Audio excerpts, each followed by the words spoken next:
Have you ever noticed that most YouTube camera channels spend their time talking about gear that most normal people can't afford?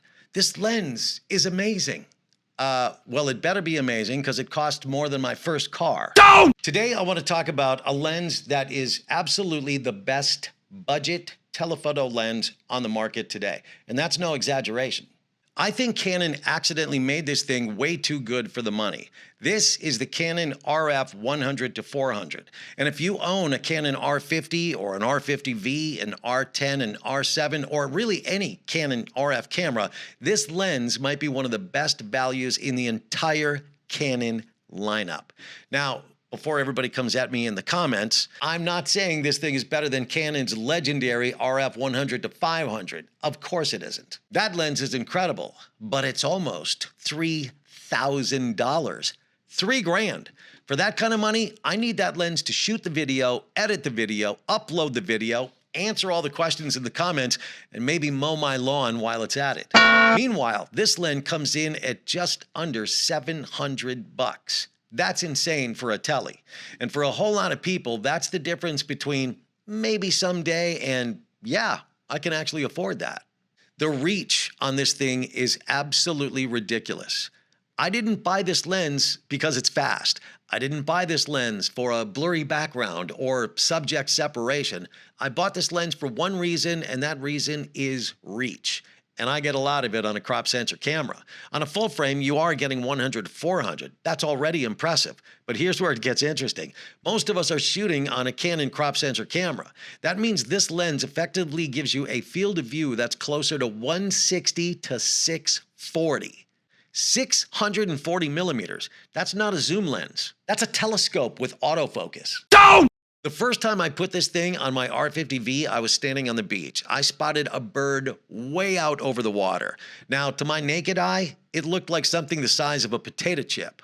But then I zoomed in with this lens, and suddenly I was counting feathers. I'm sure! I almost expected that bird to turn around and ask me why I was being so nosy, but it didn't.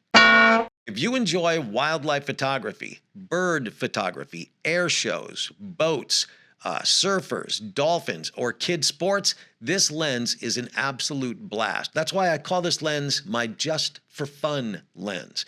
The reach you get for $700 is almost unbelievable. I live in Florida. This lens was perfectly made for Florida. Now, of course, one of the biggest complaints people have about this lens is obviously the aperture, and they're not wrong. f5.6 to f8. That's not exactly a low-light monster. But if you're shooting indoors at a dimly lit birthday party, you're probably going to be pushing your ISO higher than you'd like. Let's just say you're not going to be shooting this lens anywhere indoors. Unless you're in a big basketball gymnasium where they got those big giant fluorescent lights, then you might get away with it.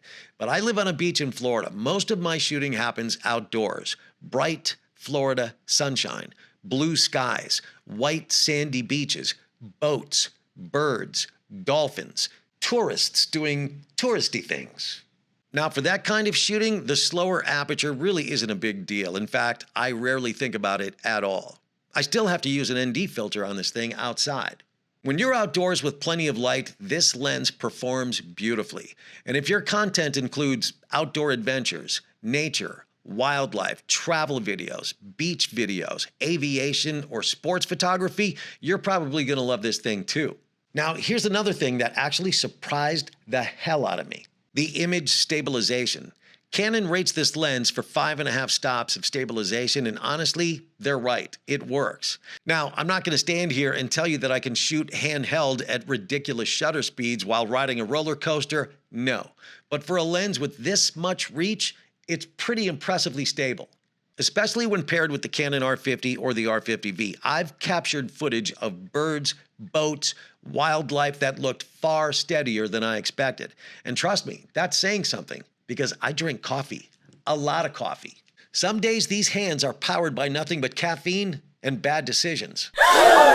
Yet this lens still manages to produce surprisingly stable shots. And to me, that's pretty impressive. Another great positive about this lens, Canon, of all companies, actually gave it the good autofocus.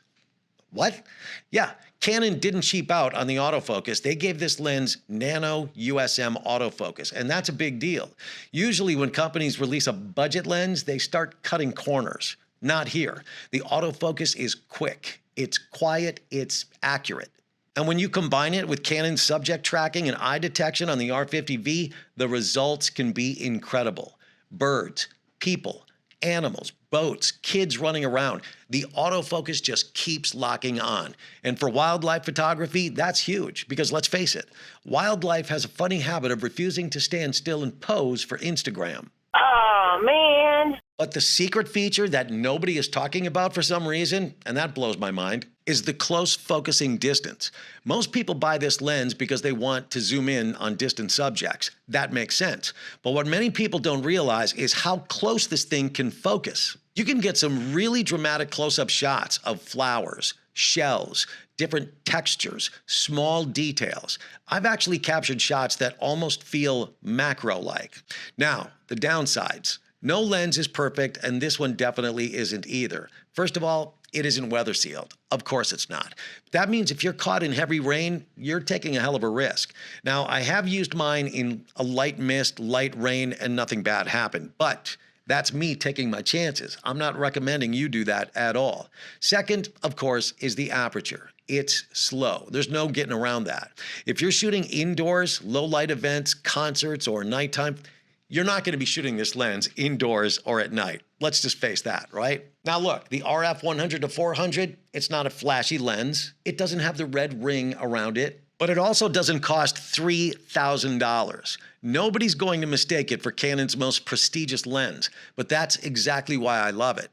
Because every once in a while, a piece of gear comes along that punches way above its price tag, and this lens absolutely does that. If you're a professional wildlife photographer with an unlimited budget, sure, you're going to buy the RF 100-500. But if you're a content creator like most of us, you're trying to get more performance for your money, this is the lens to get. If you're trying to build a camera kit without taking out a second mortgage, the 100-400 might just be the smartest lens Canon makes.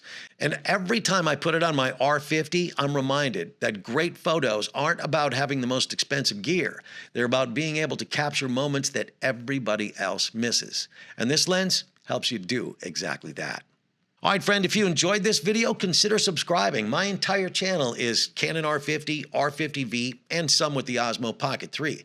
And if you got any value out of this video at all, could you do an old guy a solid? Hit that like button. I really appreciate it. Any questions, leave them down below. I respond to every single comment.